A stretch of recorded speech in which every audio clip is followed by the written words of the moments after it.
आज के समय में जब भी रामायण का जिक्र होता है तो साथ में ये सवाल भी उठता है कि क्या सच में भगवान राम का इस धरती पर कभी जन्म हुआ था? क्या हनुमान, सुग्रीव और बाली जैसे कोई वानर सच में इस धरती पर कभी मौजूद थे?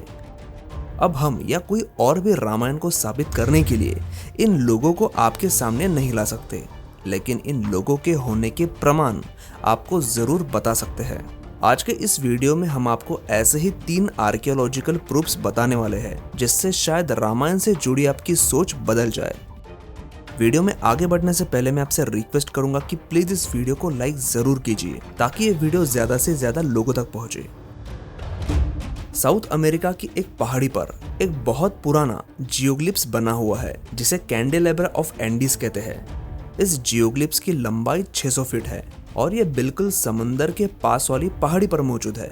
और ये जियोग्लिप्स इतना बड़ा है कि ये समुंदर के रास्ते से 20 किलोमीटर दूर से ही दिखाई देता है। इस जियोग्लिप्स के आसपास पैराकस सिविलाइजेशन के अवशेष मिले हैं जो यहाँ पर 200 BCE के समय में एग्जिस्ट करती थी। तो ऑब्वियसली मेन स्ट्रीम हिस्टोरियंस का ये मानना है कि ये जो जियोग्लिप्स है वो इसी सभ्यता के लोगों ने बनाया था। लेकिन इस जियोग्लिप्स के आसपास मिले कुछ पुराने मटके अगर 200 BCE के थे, इसका मतलब ये बिल्कुल नहीं कि ये जियोग्लिप्स भी उसी समय का है। अब चलते हैं रामायण की ओर। रामायण में उल्लेख है कि सुग्रीव ने माता सीता की खोज में अपने वानरों की टुकड़ियां सभी दिशाओं में भेजी थी। इनमें से एक वानर सेना की टुकड़ी उसने ईस्ट डायरेक्शन में भेजी और उस टुकड़ी के प्रमुख को ये कहा कि तुम एक ऐसे पर्वत तक अपनी तलाश जारी रखना जिस पर्वत पर तुम्हें एक त्रिशूल की चमकती हुई आकृति दिखेगी। आगे उस निशानी के बारे में बोलते हुए वो कहते हैं कि वो निशान इंद्रदेव के वज्र से बना है। अब फिर से चलते हैं साउथ अमेरिका की उस पहाड़ की ओर। अब साउथ अमेरिका की ये पहाड़ी जिस पर यह ट्राइडेंट उकेरा हुआ है, इसका डिस्क्रिप्शन परफेक्टली मैच होता है उस किस्से के साथ जो रामायण में बताया गया है। ट्राइडेंट के बारे में यहाँ की लोकल कम्युनिटीज का मानना है कि यह निशान उनके भगवान वीराकोचा के वेपन से बना था। वीराकोचा स्वर्ग के राजा थे और उनके पास भी ठीक वैसा ही अस्त्र था जैसा भगवान इंद्र के पास था। तो क्या भगवान इंद्र और वीराकोचा एक ही थे? लेकिन एक दूसरे से हजारों किलोमीटर दूर रहने वाले लोगों के मन में अपने भगवान की इमेज एक जैसी ही कैसे हो सकती है? क्या यह सिर्फ एक कोइंसिडेंस है? इसका जवाब मैं आपसे कमेंट सेक्शन में जरूर जानना चाहूंगा। अमेरिका की इसी पहाड़ी से सिर्फ 100 मील की दूरी पर फेमस नाज़का लाइन्स भी मौजूद है। जो लोग नाज़का लाइन्स के बारे में नहीं जानते उन्हें शॉर्ट में बता दूं कि ये अमेरिका के पेरू में मौजूद वो मैदानी इलाका है जहां पर सैकड़ों ऐसी रहस्यमय आकृतियां हैं जिन्हें बनाया किसने था, किस लिए बनाया था, इसके बारे में आज भी रहस्य बना हुआ है। इसमें कई सारी जानवरों की, पक्षियों की और कुछ अलग ही दिखने वाले इंसानों की आकृतियां बनाई हुई है। ये आकृतियां इतनी बड़ी है कि इन्हें देखने के लिए 1000 फीट ऊपर जाकर ही देखना पड़ता है। मतलब आप ये समझ लो कि ये जियोग्लिप्स बनाई ही इसीलिए गई थी ताकि इसे आसमान से किसी प्लेन से या फिर हेलीकॉप्टर से देखा जा सके।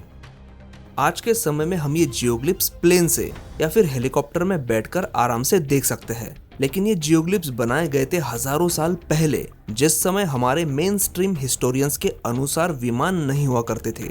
और क्या आप यकीन करोगे कि इसी नाज़का लाइन्स के पास प्लेन लैंडिंग तक के सबूत मिल चुके हैं और यहाँ पर कुछ ऐसे रनवे भी दिखाई देते हैं जो मानो किसी प्लेन को लैंड करने के लिए या फिर टेक ऑफ करने के लिए इस्तेमाल होते थे। तो क्या हम ये मान ले कि नाज़का लाइन्स के पास ये जो एंशिएंट एयरपोर्ट होने का दावा किया जाता है इसका रिलेशन रामायण से और पुष्पक विमान से भी है?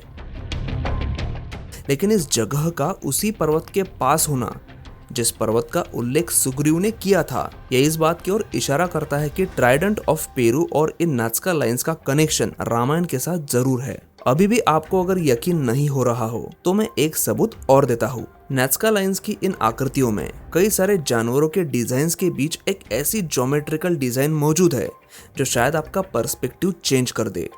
इस डायग्राम को देखिए। अगर अभी भी आपको ये पता नहीं चल पा रहा है कि ये एग्जैक्टली है क्या, तो मैं आपको बता दूं कि हिंदुइज्म और बुद्धिज्म में इस डायग्राम को मंडला कहते हैं और ये मंडला आपको कई सारे हिंदू और बुद्धिस्ट स्क्रिप्चर्स में देखने को मिल जाएगी। तो तो यहाँ पर सबसे जरूरी बात यह है कि हिंदू और बौद्ध धर्म से जुड़ा एक बहुत इंपॉर्टेंट सिंबल अमेरिका की पहाड़ी पर कैसे आया। उम्मीद है जो लोग रामायण को काल्पनिक मानते हैं उनके पास इस सवाल का जवाब जरूर होगा, तो आप कमेंट सेक्शन में जरूर बताइए। और मेरी बातों से अगर आप सहमत हो और वीडियो आपको अच्छा लगा हो तो प्लीज इसे लाइक जरूर कीजिए, ताकि ये वीडियो ज्यादा से ज्यादा लोगों तक पहुंचे और रामायण की रियलिटी भी सभी को पता चले।